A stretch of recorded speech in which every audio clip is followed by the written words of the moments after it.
ఏ విలువలను చూసి అమెరికాకు ఆ ప్రతిమను బహూకరించామో ఇప్పుడు అవి అక్కడ లేవు. ఇక అది కూడా అక్కడ ఉండకూడదు. మా విగ్రహాన్ని మాకిచ్చేయండి అంటూ పక్షం రోజుల క్రితం ఫ్రాన్స్ నాయకుడొకరు అమెరికాలోని స్టాట్యూ ఆఫ్ లిబర్టీ మీద ఓ పదునైన వ్యాఖ్య చేశారు.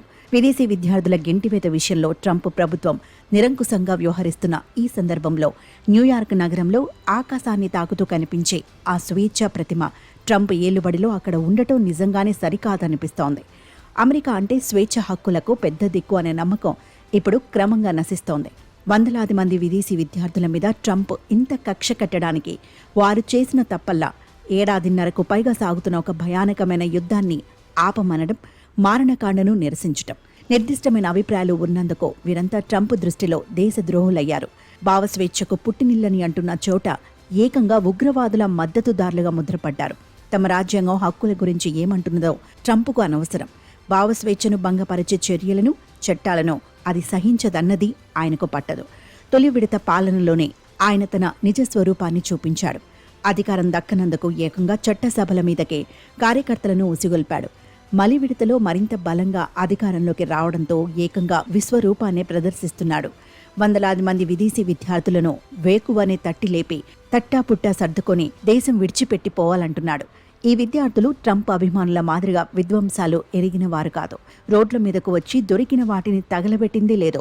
మిగతా ప్రపంచం గురించి, సమాజం గురించి, మనుషులు మనుగడ పోరాటాల గురించి ఎక్కడైతే నేర్చుకుంటున్నారో అక్కడే వాటి పరిరక్షణ కోసం వారు నినదించారు.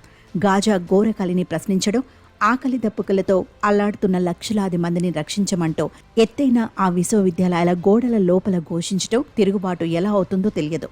మానవ హక్కుల గురించి మాట్లాడటమే ఉగ్రవాదానికి మద్దతు ఇవ్వడంగా విద్యార్థుల నిరసనలను హమాస్ అనుకూల, యూదు వ్యతిరేక చర్యలుగా నిర్వచించి శిక్షించడంలో ట్రంప్ వ్యూహం సుస్పష్టం.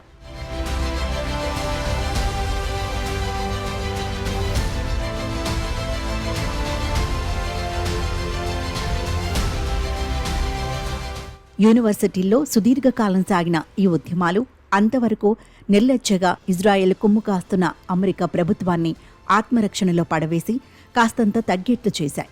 మరింత శక్తివంతమైన ఆయుధాలను సమకూరుస్తూ మారణకాండకు సహకరిస్తున్న అమెరికా పాలకులు ఈ ఉద్యమం కారణంగా ఇజ్రాయెల్ను 4 మాటలు అనవలసి వచ్చింది. యూనివర్సిటీలు సైతం తమ నడవడికను, గతకాలపు విలువలను తడిమి చూసుకోవాల్సి వచ్చింది.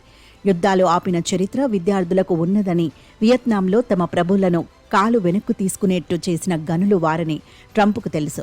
కాల్పుల విరమణను నీరుగార్చి గాజాను ఖాళీ చేయించే క్రమంలో నెతన్యాహుతో కలిసి తిరిగి మారణకాండను అమలు చేస్తున్న ట్రంప్కు స్వదేశంలో ఒక అసమ్మతి స్వరం ఉన్నా మళ్లీ నిప్పురాచుకునే ప్రమాదం ఉన్నదని తెలుసు. ఒక హంతకుడినో ఉగ్రవాదును వెతుకుతున్న, వేటాడుతున్న భాష ఈ విదేశీ విద్యార్థుల విషయంలో వాడుతున్నారు. కృత్రిమ మేధతో సామాజిక మాధ్యమాలను జల్లెడపట్టి కలుగులో దాక్కున్న వారిని వెతికి పట్టి మరీ దేశం నుంచి గెంటేస్తారట. విద్యార్థులకు వివరాల్లో ఇచ్చుకునే అవకాశం లేదు.